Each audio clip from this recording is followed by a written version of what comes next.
우리 말씀은 우리 고린도전서 16장 1절에서 12절 말씀, 우리 고린도전서 마지막 장을 보도록 하겠습니다. 우리 고린도전서 16장 1절에서 12절 말씀까지 보도록 하겠습니다. 성도를 위하는 연보에 관하여는 내가 갈라디아 교회들에게 명한 것 같이 너희도 그렇게 하라. 매주 첫날에 너희 각 사람이 수입에 따라 모아두어서 내가 갈 때에 연보를 하지 않게 하라. 내가 이를 때 너희가 인정하는 사람에게 편지를 주어 너희의 은혜를 예루살렘으로 가지고 가게 하리니 만일 나도 가는 것이 합당하면 그들이 나와 함께 가리라. 내가 마게도냐를 지날 터이니 마게도냐를 지난 후에 너희에게 가서 혹 너희와 함께 머물며 겨울을 지낼 듯도 하니 이는 너희가 나를 내가 갈 곳으로 보내어 주게 하려 함이라. 이제는 지나는 길에 너희 보기를 원하지 아니하노니 이는 만일 주께서 허락하시면 얼마 동안 너희와 함께 머물기를 바람이라. 내가 오순절까지 에베소에 머물려 하면 내게 광대하고 유효한 문이 열렸으나 대적하는 자가 많음이라. 디모데가 이르거든 너희는 조심하여 그로 두려움이 없이 너희 가운데 있게 하라.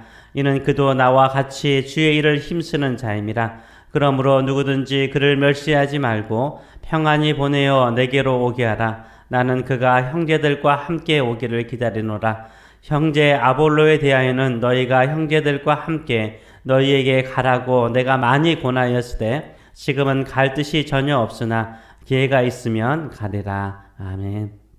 오늘 말씀을 가지고 민족교회를 계속 유지해야 되는가, 민족교회를 계속 유지해야 하는가 라는 제목으로 같이 은혜를 나누기를 원합니다. 초대교회는 민족교회가 아니었습니다. 어느 한 특정한 민족교회가 아니었습니다. 어떤 특정한 민족만이 모이는 교회는 그리 흔하지 않았습니다.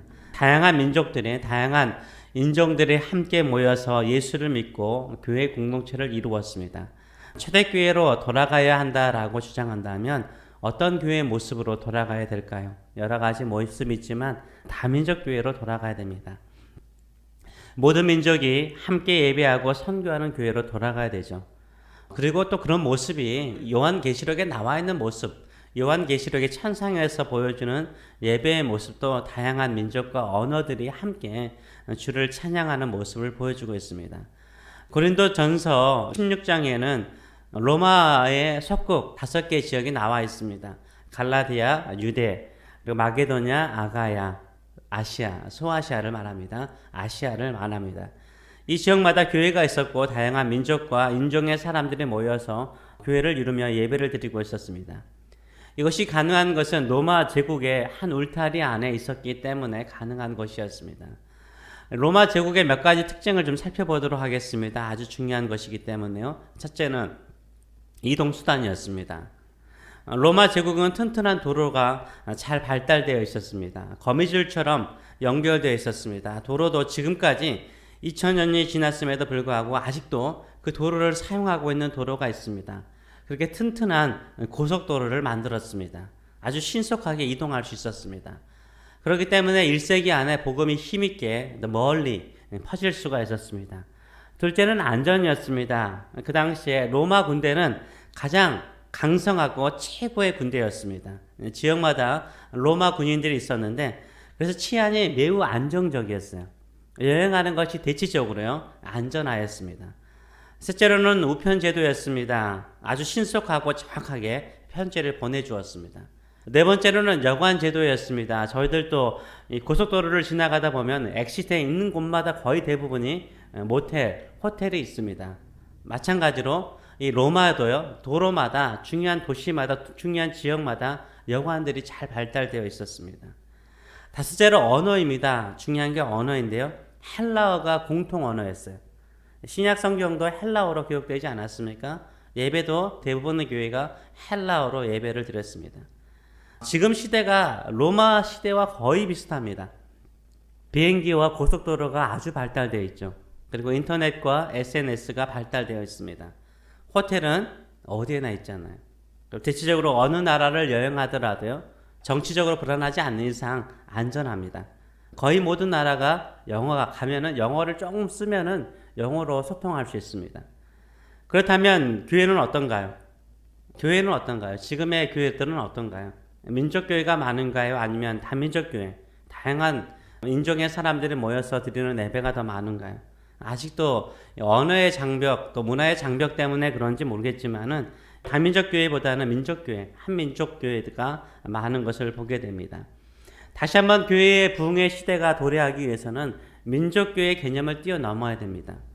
교회 안에 민족이 어디 있어요? 한민족이 어디 있고, 그 히스패닉이 어디 있고, 또 백인이 어디 있어요? 이게 나라가 만들어주는 개념인데 우리가 그 민족의 개념을 가지고 살려고 합니다. 주님께서는 우리에게 말하기를 모든 민족으로 제자를 삼으라고 그랬어요. 한 민족만 제자로 삼아라. 이렇게 말씀하지 않으셨어요. 모든 민족을 제자로 삼으라고 그랬어요. 모든 민족을. 모든 민족이 함께 예배하는 것을, 함께 주님을 섬기는 것을 우리 주님께서 원하시고 그런 비전을 모든 교회에게 주셨습니다. 교회 안에는 민족이라는 개념이 없는 거예요. 복음 안에는 다 하나인 줄 믿습니다. 만약 민족교회를 주장한다면 히틀러의 독일 교회처럼 독재자와 자기 민족을 위해서 교회가 이용당할 수 있을 가능성이 상당히 높아요. 지금도 그런 위험성에 있는 교회들이 많습니다. 미국 이민자 교회도요, 다양해져야 합니다. 언어적으로 어쩔 수 없이 한국어로 예배를 드려야 되지만요, 저는 이제 교회의 중심이 바뀌어야 된다라고 생각을 해요. 영어 중심으로 바뀌어야죠. 그리고 자녀들 중심의 예배로 바뀌어야 되죠. 다음 세대들 중심으로 예배가 바뀌어야 됩니다. 또 다민족들이 언제든지 어느 민족이 뭐더라도 함께 예배할 수 있는 다민족 중심 예배로 변화되어야 된다라고 생각을 합니다. 저도 이민자 1세대의 목사로서 이 한계를 항상 느끼고 있습니다.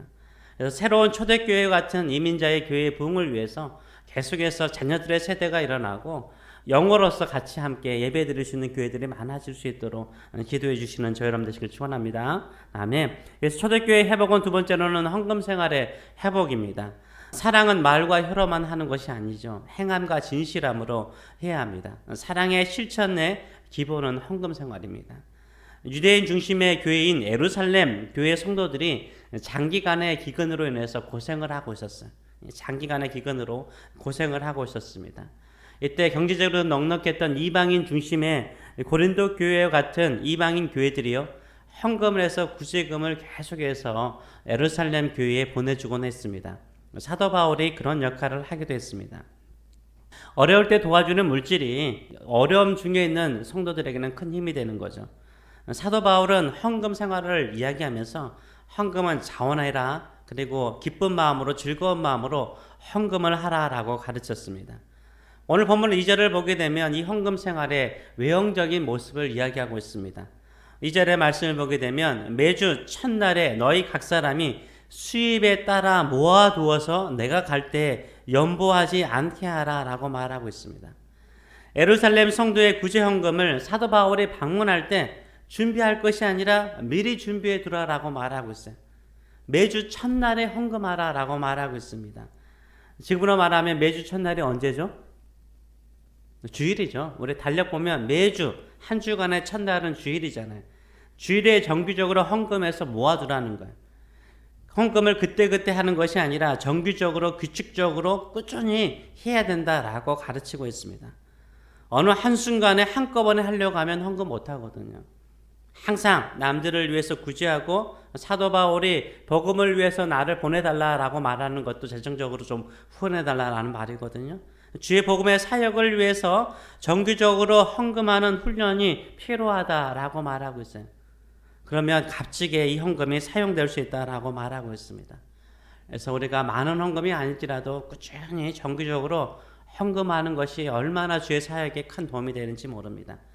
세 번째로는 초대교회 회복은 뭐냐면 일꾼들의 교류예요. 일꾼들의 교류. 사도 바울은 고린도 교회에서 원 일꾼들과 교제를 나누었어요. 로마에서요. 그리고 그들을 통해서 이야기를 나누었죠. 또한 지금 에베소 교회에 있는 디모데, 자신의 믿음의 아들인 디모데를 다시 고린도 교회로 보낸다라고 말하고 있습니다. 그래서 그의 약함을 너희들이 가볍게 여기지 말라, 잘 받아주라, 영접하라 라고 말하고 있어요.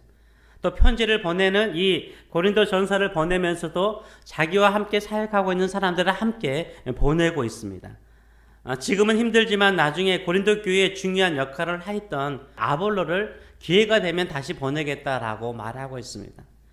각 교회마다 일꾼들이 필요하죠. 그렇죠. 약할수록 연약할수록 힘들수록 중요한 일꾼들이 필요합니다. 좋은 일꾼일수록 어느 교회나 다 필요하죠.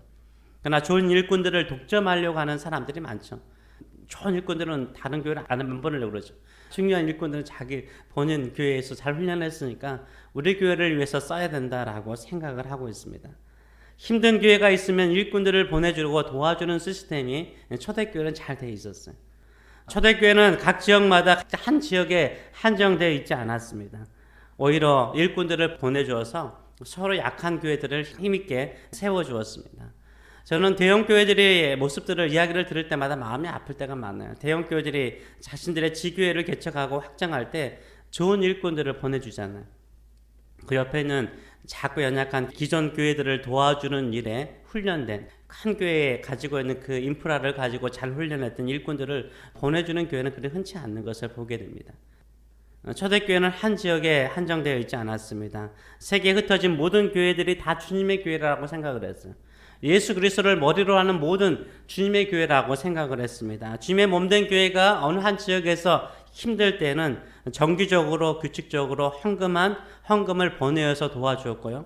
심지어는 잘 훈련된 일꾼들을 보내어서 서로 성장할 수 있도록 도와주었습니다. 다시 한번 다양한 인족과 민족들이 모여서 예배하는 교회가 많아질 수 있도록 기도해 주시는 저희 여러분 되시길 축원합니다. 정기적으로 꾸준히 드리는 헌금이 잘 관리되어서요. 교회 안에서요. 잘 관리되어서 연약한 교회들을 세우는 일에 주의 복음의 사역을 위해서 선교를 위해서 잘 쓰임 받을 수 있도록 기도해 주시는 저희 여러분 되시길 축원합니다. 또한 잘 훈련된 일꾼들이 교회마다 잘 교류해서 주의 몸된 교회들이 함께 부흥하는 역사가 일어날 수 있도록 기도해 주시는 저희 여러분 되시길 축원합니다. 우리 교회도 작지만 이런 역할들을 감당할 수 있도록 고린도전서 16장에 나와 있는 교회처럼 일꾼들도 교류하고 또한 헌금으로 계속해서 약한 교회를 도와주면서 다양한 언어와 민족의 사람들이 함께 예배드릴 수 있는 우리 교회가 될 수 있도록 기도해 주시는 저희 여러분 되시길 축원합니다. 아멘.